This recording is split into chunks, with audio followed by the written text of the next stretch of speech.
안녕하십니까? 스마트 유튜브 강사 김남씨입니다.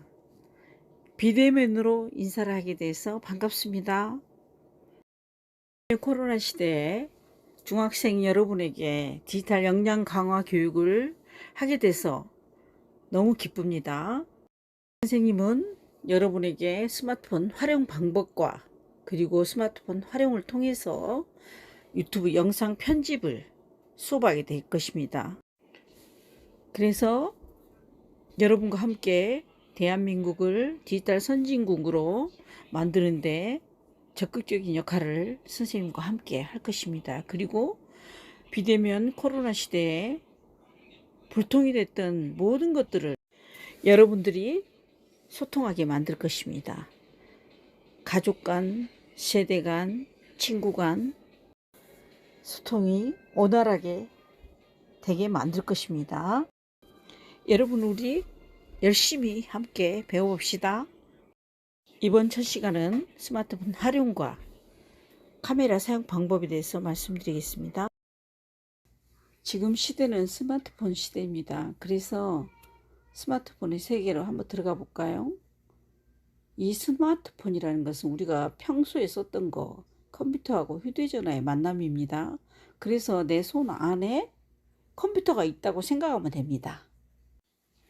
순서는 스마트폰 시작하기에서부터 홈화면 구성, 그리고 전화문자 이용하고 우리가 앱을 사용해서 한번 직접 해보겠습니다. 스마트폰의 운영체제 종류를 살펴보겠습니다. 안드로이드하고 iOS가 있습니다. 안드로이드는 우리 핸드폰인 구글이 개발한 소프트웨어 응용 프로그램이고 iOS는 애플사에서 개발한 응용 프로그램입니다. 특징을 한번 살펴볼게요. 크기가 작아서 휴대하기가 좋습니다. 그리고 언제 어디서나 인터넷에 연결이 되죠. 그리고 와이파이를 무료로 사용할 수가 있어요. 지금은 와이파이 안 되는 모바일로 쓰면 되는 거죠. 무제한으로 쓰면 됩니다. 그리고 생활에 편리한 프로그램이 많아서 굉장히 유용합니다. 또한 우리 각자 분야에 맞는 앱을 사용해서 일상의 활용도가 굉장히 높죠. 핸드폰의 강명칭을 살펴보겠습니다. 여러분이 제일 많이 하는 것이죠. 1번 전원 버튼은 길게 누르면 전원을 켜거나 끌 수가 있습니다. 그리고 화면도 그렇게 할 수가 있습니다. 음량 버튼은 소리 크기를 조절하는 것이고, 터치 버튼은 우리가 직접 조작하는 부분입니다. 화면 조작법 6가지가 있는데 여기서 2가지만 말씀드릴게요. 드래그 하기입니다. 이용할 항목을 길게 누른 채 원하는 위치로 드래그 하는 거죠. 아이콘을 움직이는 것이죠. 그리고 스크롤 하기는 화면을 상하 좌우로 미는 것을 말하는 겁니다. 다음은 홈 화면, 스마트폰 화면 구성과 환경 설정하기를 알아보겠습니다. 여러분이 가지고 있는 핸드폰 제일 하단을 내비게이션 바라고 말합니다. 거기에는 3가지 버튼이 있죠. 최근 실행한 앱 버튼이 선이 3개가 있고 가운데 하나는 홈 버튼, 그 다음은 뒤로 가기 버튼을 말합니다. 최근 실행 앱 버튼을 한번 짧게 터치해 보세요. 그러면은 최근에 여러분이 봤던 앱 목록이 나타납니다. 그리고 가운데 홈 버튼은 짧게 터치하면 홈 화면이 그대로 나옵니다. 뒤로 가기는 짧게 터치하면 이전 화면으로 돌아갑니다. 우리 핸드폰을 보게 되면은 화면 구성이 잠금화면, 홈화면, 앱스 화면으로 구성이 되어 있습니다. 홈 화면을 살펴보겠습니다. 홈 화면은 잠금 화면을 열면 나오는 시작 화면을 말합니다. 상태 알림줄은 그 상단의 알림줄을 내리면은 알림 정보가 아까 나왔죠. 확인하셨죠? 그리고 위젯은 홈 화면에서 미리 보거나 유용한 기능을 바로 실행할 수 있게끔 나와 있는 겁니다. 그리고 3번에 있는 앱 아이콘은 우리가 필요한 아이콘을 꺼내 가지고 거기다 놓는 것입니다. 4번 고정 아이콘은 원하는 앱 아이콘으로 변경할 수가 있습니다. 알림창에 대해서 알아보겠습니다. 여러분 가지고 계신 핸드폰을 손가락으로 한번 쫙 내려보세요. 그러면 거기에 알림창이 보이게 됩니다. 거기에는 와이파이하고 기본 모드 같은 전등 이런 것이 전부 다 보이게 됩니다. 잠금 화면을 보겠습니다. 스마트폰 화면을 켜서 나오는 첫 화면을 말합니다. 그래서 이거를 드래그하면은 잠금을 풉니다. 따라서 전화 아이콘을 누르면 잠금을 풀면 전화가 가능하고, 카메라 아이콘을 누르면 잠금을 풀면서 카메라가 가능하게 됩니다. 여러분 홈화면 편집 한번 해보기로 해요. 여러분 빈 공간에 손가락을 꼭 눌러보세요. 그러면은 하단에 배경화면, 테마, 위젯, 그 다음에 설정이 나오죠. 그러면 거기서 위젯을 한번 클릭을 해보세요. 그러면 여러분이 원하는 배경화면으로 바꿀 수가 있습니다. 예를 들어서 위젯에서 날씨를 터치를 해보세요. 그럼 배경화면에 날씨가 표시가 됩니다. 다음은 빠른 설정 목록을 한번 살펴보겠습니다. 여러분 손가락으로 핸드폰을 한번 내리고 두 손가락으로 두 번을 내려보세요. 그러면 거기에 또 많은 앱들이 있죠. 그러면 그를 손가락으로 드래그를 한번 해서 왔다 갔다 해보세요. 그러면 오른쪽에 또 많은 앱들이 또 보관이 되어 있습니다. 그래서 다양한 기능들을 사용하시기 바랍니다. 홈화면에 있는 필요 없는 앱을 지워볼까요? 여러분이 지우고자 하는 앱을 하나 길게 눌러보세요. 그러면 설치 삭제라고 나옵니다.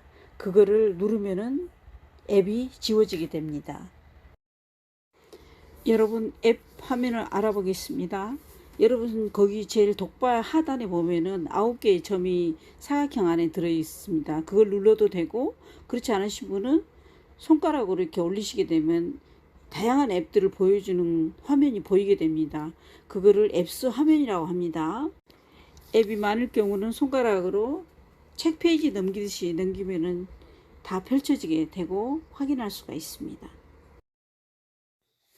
앱이 많을 경우는 관련이 있는 앱을 폴더를 만들어서 관리하면 좋습니다. 그래서 한 앱을 눌러서 길게 눌러가지고 그 위치에 갖다 놓습니다. 그리고 그러면은 폴더가 생깁니다. 그래서 마지막에 폴더 위에 폴더 이름 변경이 있습니다. 거기다가 여러분이 폴더 이름을 지정하면 되겠습니다. 다음은 스마트폰 환경 설정입니다.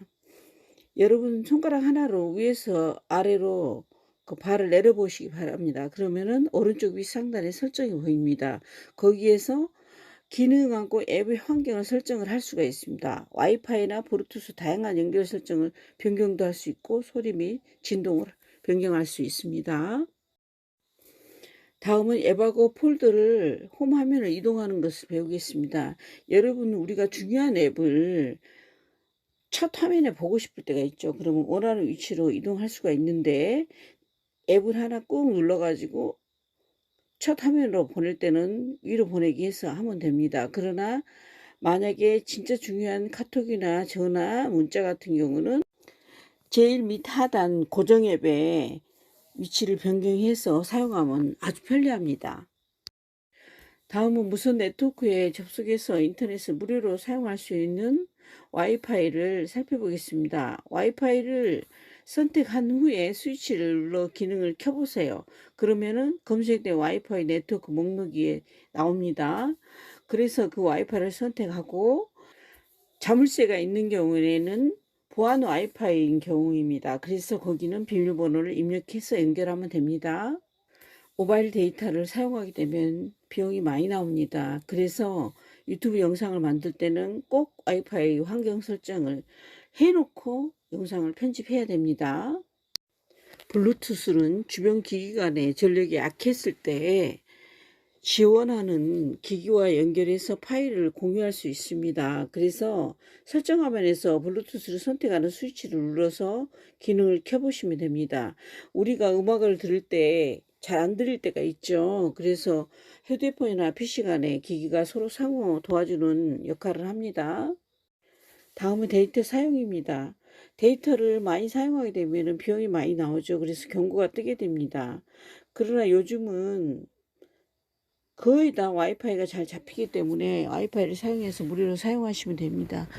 그래도 와이파이 없는 집에서는 모바일 데이터를 써야 되겠죠. 인터넷 설치가 안 된 집에서는 불편하기 때문에 무제한 핸드폰을 사용하면 됩니다. 다음은 비행기 탑승 모드입니다. 전화, 문자, 인터넷이 접속이 모두 네트워크가 연결이 기능이 꺼지기 때문에 비행기 타기 전에 꼭 탑승 모드를 켜야 됩니다. 여러분, 우리가 일을 하고 있는데 갑자기 띵동 띵동 소리가 너무 많이 나면 굉장히 싫죠. 그래서 환경 설정에 들어가서 알림을 터치하게 되면 방해 금지 모드가 있습니다. 그래서 거기를 우음 처리해서 사용하면 됩니다. 여러분, 지금 스마트폰 환경 설정에 대해서 배우고 있습니다. 환경 설정에는 다양한 기능이 있어서 여러분이 꼭 알고 넘어가야 됩니다. 그래서 이 소리 진동도 확인해야 되겠죠.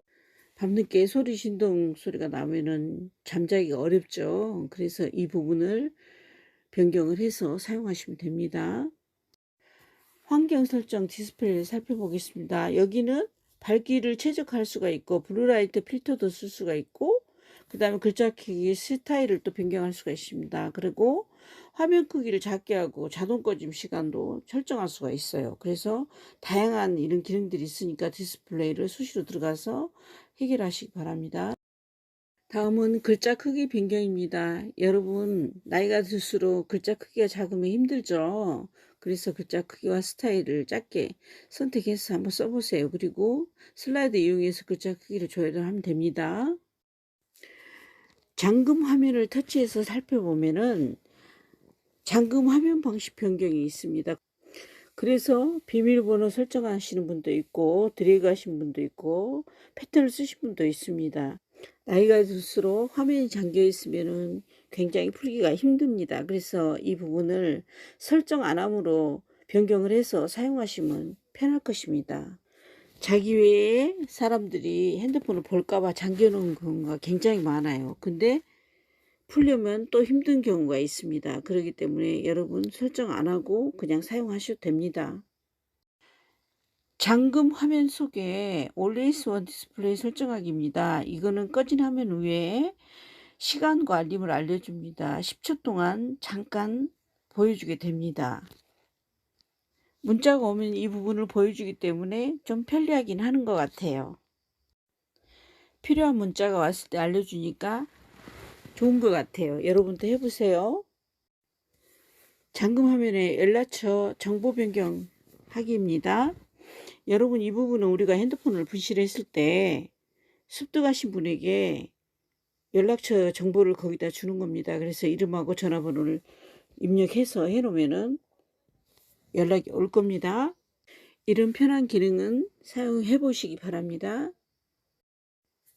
다음은 시계 스타일 변경입니다. 잠금 화면에서 터치를 해서 들어가면 시계 스타일 변경이 나옵니다. 거기에서 선택을 하나 해주시면 됩니다. 근데 그것도 색상이나 디자인을 다 고를 수가 있습니다.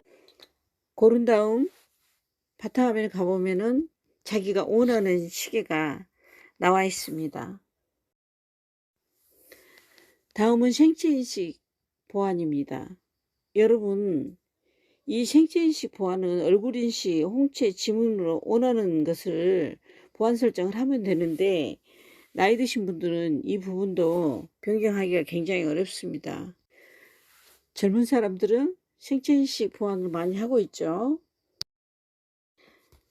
잠금 화면에 앱 바로가기 설정 변경입니다. 여러분, 바로가기를 터치를 하게 되면은 거기에 두 개의 앱이 보입니다. 그 밑에 보면은 왼쪽 바로가기, 오른쪽 바로가기가 있는데 우리 바탕화면에 모든 앱을 다 볼 수가 있습니다. 거기서 원하는 앱을 터치해서 바로 사용할 수가 있습니다.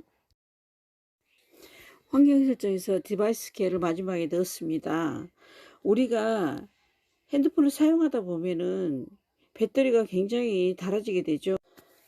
저장 공간이 부족해서 70에서 80% 이렇게 숫자가 나와 있을 겁니다. 그러면은 그 밑에 하단에 최적화를 눌러서 100%가 되게 만들어 줘야 됩니다. 그래서 공간 확보를 해서 핸드폰을 편하게 사용하시면 되겠습니다. 여러분, 우리 핸드폰에는 다양한 기능들이 있습니다. 편하고 쉬운 기능들이 있기 때문에 수시로 들어가서 그 기능들을 살펴보시고 스스로 해봐야 됩니다. 사진을 촬영하려면은 카메라 기본 설정을 해야 되겠죠. 그리고 촬영 방법도 좀 알아봐야 되겠고 이 사진을 촬영하고 나면은 전부 다 갤러리에 보관이 되죠. 그래서 갤러리 사용법도 익혀야 됩니다. 그리고 재미있는 카메라 어플 몇 가지를 알아보겠습니다. 스마트폰 카메라에는 전면 카메라하고 후면 카메라 두 개가 있습니다. 카메라 실행은 앱스 화면하고 잠금 화면 두 군데서 카메라 실행을 할 수 있습니다. 카메라 설정하기에서 촬영 옵션을 살펴보겠습니다. 모드별 촬영 옵션이 있고 카메라 설정이 있습니다. 기준을 잡을 수가 있죠. 그리고 카메라 밝기 조절도 할 수가 있고 현재 촬영 모드에서는 전후면이 카메라가 전환이 가능합니다. 그리고 사진을 촬영한 다음에는 사진을 미리 보기를 할 수가 있습니다. 여러분 카메라 초점이 안 맞을 때는 화면을 가볍게 한번 터치해서 초점을 잡아주고 촬영하면 됩니다. 전면 후면 옵션을 보면 이 부분을 클릭을 하게 되면은 후면 것은 필터만 있는데 전면 카메라에는 필터 효과와 뷰티 효과가 있어요. 그래서 뷰티 효과를 보면은 얼굴을 갸름하게 하는 기능도 있습니다. 그리고 피부 결도 부드럽게 하고 색감도 밝은 색으로 할 수가 있어요. 그리고 나이가 들면 눈이 감기는 것 같이 보이잖아요. 그러니까 눈을 크게 할 수도 있습니다. 여러분 윗상단의 촬영 옵션을 보게 되면은 이 부분을 클릭을 하게 되면은 자동으로 타이머 시간을 설정해서 촬영할 수가 있어요. 여러분 줌 기능은 많이 사용해 보셨죠? 촬영하면서 두 손가락으로 누른 상태에서 펴거나 오므리면은 가까이 보였다가 멀리 보였다가 하죠. 바퀴 조절 기능 사용하기입니다. 여러분 한번 화면을 손가락으로 한번 터치를 하게 되면은 조절 기능이 보이죠. 그걸 왔다 갔다 해보시면은 밝아졌다 어두워졌다 합니다. 촬영 모드 편집하기는 설정에 들어가서 먼저 QR코드 스캔을 ON으로 해줘야 됩니다. 그리고 나서 카메라를 켜고 빅스비 비전을 클릭한 다음에 QR코드를 사진으로 찍습니다. 그래도 스캔이 되지 않을 때는 플레이스토어 들어가서 QR코드 스캔 앱을 다운받아서 하시면 됩니다. 다음은 설정에 들어가서 위치 태그 또 지정을 하게 되면 그 위치하고 날짜가 적혀서 나옵니다. 사진 촬영을 할 때는 설정에 들어가서 수직 수평 안내선을 3:3으로 확인을 해야 됩니다. 그리고 사진을 촬영하게 되면 흔들림이 없이 잘 촬영이 됩니다. 설정에 들어가서 전면하고 후면 사진 크기를 확인하면은 후면 크기 사진이 해상도가 더 높죠. 고화질이라는 거예요. 그리고 지금 최신 폰은 1920, 1080에 맞춰져 있는데 후면은 2400에 1080으로 되어 있습니다. 여러분 카메라에는 다양한 옵션이 많이 있습니다. 카메라에 거기 보면은 더보기를 보게 되면 음식, 파노라마, 프로, 아웃포커스, 사진, 동영상, 슬로우 모션, 하이퍼랩스 이런 것들이 많이 옵션이 주어지고 있습니다. 이 옵션들을 잘 활용해서 사용하기 바랍니다. 카메라 옵션 중에서 파노라마를 한번 살펴보겠습니다. 이 파노라마는 넓은 범위의 장면을 한 장면을 사진으로 촬영하는 것입니다. 그래서 안내선 밖으로 나가지 않도록 하고 한 방향으로만 천천히 움직여서 사진을 촬영하면 되겠습니다. 카메라 옵션에서 슬로우 모션을 사용할 때는 실제보다 느리게 움직이는 영상을 볼 수 있도록 촬영하는 것입니다. 이거는 영화 보는 것처럼 굉장히 잘 찍어 놓으면 좋습니다. 아웃포커스 모드 사용하기입니다. 배경이나 피사체에 초점을 맞춰 사진을 촬영하는 것인데 이거는 사진을 마지막 찍을 때까지 카메라가 흔들려서는 안 됩니다. 지금까지 사진 촬영 설정하기 하고 다양한 옵션들을 알아봤습니다. 여러분 이러한 기능들을 잘 활용해서 사진을 찍기 바랍니다. 수고하셨습니다. 다음에 만나요.